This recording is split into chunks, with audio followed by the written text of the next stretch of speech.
नमस्ते।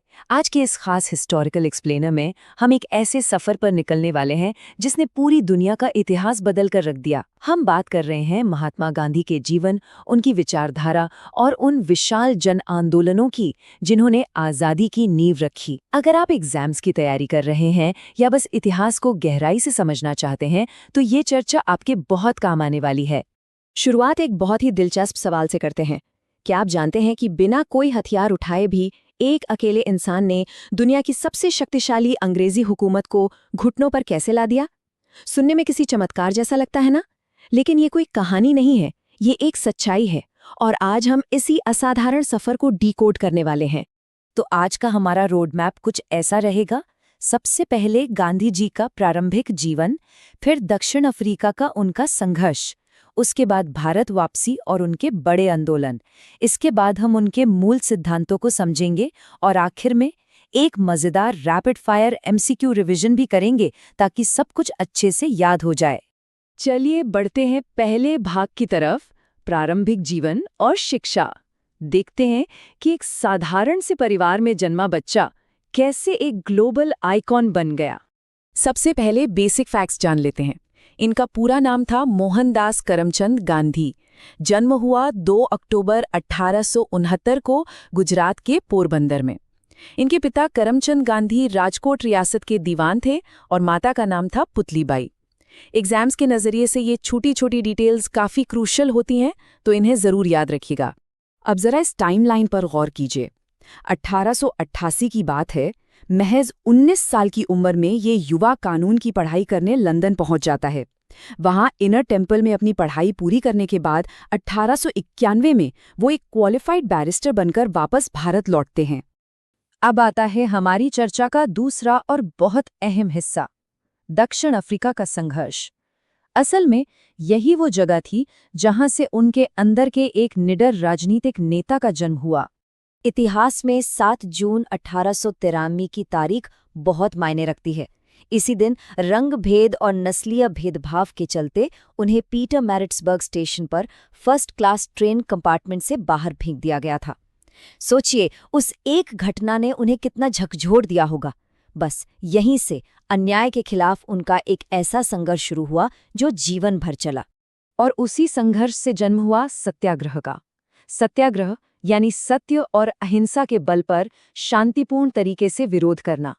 1906 में दक्षिण अफ्रीका के दमनकारी कानूनों के खिलाफ उन्होंने इसका पहली बार बहुत ही कामयाबी से इस्तेमाल किया। और यकीन मानिए, ये तरीका आगे चलकर पूरी दुनिया के लिए एक बहुत बड़ा हथियार बनने वाला था। दक्षिण अफ्रीका में रहते हुए उनकी लीडरशिप क्वालिटीज और निखरकर सामने आईं। कुछ बड़े माइलस्टोन्स देखिए। 1894 में नटाल इंडियन कांग्रेस बनाना, 1904 में डरबन में फीनिक्स आश्रम और इंडियन ओपिनियन अखबार की शुरुआत करना और फिर 1910 में जोहानिसबर्ग में टॉल्स्टॉय फार्म की स्थापना। ये सब उनके बेहतरीन संगठनात्मक कौशल को दिखाते हैं। चलिए अब चलते हैं तीसरे हिस्से की ओर, भारत वापसी और प्रमुख आंदोलन। अब हमें ये देखना है कि जो रणनीतियां उन्होंने विदेश में सीखीं उन्हें भारतीय जमीन पर कैसे आजमाया गया। 9 जनवरी 1915 यही वो दिन था जब उनकी भारत वापसी हुई। यहाँ आकर अपने राजनीतिक गुरु गोपाल कृष्ण गोखले की सलाह मानकर उन्होंने पहले पूरे देश का दौरा किया, उसे समझा। इसके बाद उन्होंने 3 बड़े लोकल आंदोलनों का नेतृत्व किया। 1917 का चंपारण सत्याग्रह और फिर 1918 में अहमदाबाद मिल हड़ताल और खेड़ा सत्याग्रह। इन सफलताओं ने उन्हें रातों रात जनता का एक लोकप्रिय नेता बना दिया। अब बात करते हैं उन 3 सबसे बड़े राष्ट्रीय आंदोलनों की जिन्होंने ब्रिटिश राज की नींव हिला दी। पहला 1920 से 1922 तक चला असहयोग आंदोलन, जो रॉलेट एक्ट और जलियांवाला बाग कांड के विरोध में था। दूसरा 1930 का नमक सत्याग्रह या डांडी मार्च, जिसने कड़े नमक कानून को तोड़ा। और तीसरा था 1942 का भारत छोड़ो आंदोलन। क्रिप्स मिशन के फेल होने के बाद शुरू हुए इस आंदोलन ने यह तय कर दिया कि अब भारत की आज़ादी को कोई नहीं रोक सकता।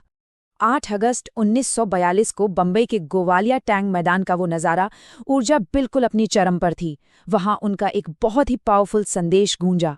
आप में से हर एक को खुद को स्वतंत्र समझना चाहिए। एक मंत्र है, करो या मरो। या तो हम भारत को आज़ाद कराएंगे या इस कोशिश में अपनी जान दे देंगे। ये सीधे सीधे पूर्ण आज़ादी की ललकार थी। अब आते हैं चौथे भाग पर, गांधीवादी विचारधारा और उनके सिद्धांत। ये समझना वाकई दिलचस्प है कि आखिर इतने बड़े बड़े आंदोलनों के पीछे की सोच या कह लें दार्शनिक स्तंभ क्या थे। उनका पूरा नजरिया गहराई से नैतिकता पर टिका था। सत्य और अहिंसा उनके सबसे बड़े हथियार थे। सत्याग्रह यानी हमेशा सच का साथ देना। इसके अलावा स्वदेशी यानी आत्मनिर्भर बनना और अपने देश की चीजें इस्तेमाल करना। सादा जीवन और उच्च विचार, तो जैसे उनका लाइफस्टाइल ही था। इन सब विचारों को उन्होंने 1909 की अपनी किताब हिंद स्वराज और अपनी आत्मकथा में बहुत ही खूबसूरती से समझाया है। हमारी चर्चा का 5वां हिस्सा है उनके अंतिम दिन और उनकी विरासत। आज़ादी के सफ़र की ये कहानी अब अपने एक बहुत ही दुखद अंत की तरफ बढ़ती है। आज़ादी का जश्न अभी ठीक से थमा भी नहीं था कि 30 जनवरी 1948 को एक बेहद मनहूस खबर आई। दिल्ली के बिरला भवन में नाथूराम गोडसे द्वारा महात्मा गांधी की हत्या कर दी गई। ये पूरे देश के लिए एक बहुत बड़ा सदमा था। लेकिन उनकी विरासत कभी खत्म नहीं हुई। 1947 की आज़ादी में उनका जो योगदान है, उसने दुनिया भर के नागरिक अधिकार आंदोलनों को प्रेरणा दी है। इसी का नतीजा है कि आज पूरी दुनिया 2 अक्टूबर को अंतर्राष्ट्रीय अहिंसा दिवस के रूप में मनाती है और भारत में 30 जनवरी को शहीद दिवस के रूप में उन्हें श्रद्धांजलि दी जाती है। और अब हम आ गए हैं आखिरी और छठे भाग पर, MCQ रिवीजन। हमने जो भी ज़रूरी फैक्ट्स आज डिस्कस किए हैं, चलिए एक रैपिड फायर राउंड के जरिए उन्हें पक्का कर लेते हैं। तो पहला सवाल, 1917 के चंपारण सत्याग्रह के दौरान गांधी जी को महात्मा की उपाधि किसने दी थी? सोचिए जरा। सही जवाब है रविंद्रनाथ टैगोर। एग्जाम्स में ये सवाल कई बार घुमा फिराकर पूछा जाता है। चलिए अब दूसरा सवाल देखते हैं। महात्मा गांधी दक्षिण अफ्रीका से भारत किस तारीख को लौटे थे? और हाँ, इसी दिन को अब हम प्रवासी भारतीय दिवस के रूप में मनाते हैं। सही जवाब है 9 जनवरी 1915। काफी इंपॉर्टेंट डेट है ये। बढ़ते हैं तीसरे सवाल की ओर। भारत में अपने किस स्थानीय आंदोलन में गांधी जी ने पहली बार भूख हड़ताल का इस्तेमाल किया था? याद आया कुछ? इसका उत्तर है 1918 की अहमदाबाद मिल हड़ताल। यहीं पर इस पॉलिटिकल टैक्टिक की शुरुआत हुई थी। चौथा सवाल थोड़ा स्पेसिफिक है पर बहुत पूछा जाता है। भारतीय राष्ट्रीय कांग्रेस का वो इकलौता अधिवेशन कौन सा था जिसकी अध्यक्षता महात्मा गांधी ने की थी? इसका सही जवाब है साल 1924 का बेलगाम अधिवेशन। एकदम याद रखिएगा इसे। और ये रहा हमारा आखिरी सवाल, जो एक बहुत ही मशहूर किताब के बारे में है। महात्मा गांधी की आत्मकथा का असली टाइटल क्या है? सही उत्तर है सत्य के प्रयोग, यानी the story of my experiments with truth. तो सब कुछ रिवाइज हो गया ना? जाते जाते बस एक सवाल आपके लिए छोड़ना चाहूंगा। आज की दुनिया में जहां हर तरफ इतने टकराव हैं, क्या गांधी जी के सत्य और अहिंसा के सिद्धांत हमारी कुछ मदद कर सकते हैं? इस पर जरूर विचार कीजिएगा। इस हिस्टोरिकल एक्सप्लेनर का हिस्सा बनने के लिए आपका बहुत बहुत धन्यवाद।